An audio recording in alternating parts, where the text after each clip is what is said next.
In the previous tutorial, I promised that I'd introduce you to the as keyword for renaming column fields in result sets. It's getting to the time now where these result sets are getting quite unruly.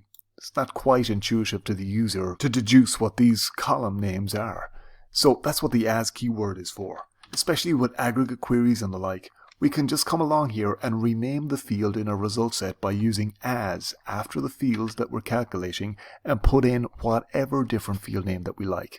In this case, I'm counting staff, so I could put in a column heading as staff count. If I execute that, we see staff count, and that's it. Now, I'm just using staff count as a single word.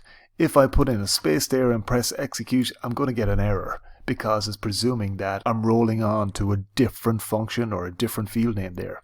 If I want to use two different words or more, or put in a space into the actual column heading that I'm looking for, I just need to wrap them in quotes. And I can roll on from that and do the same for the salary.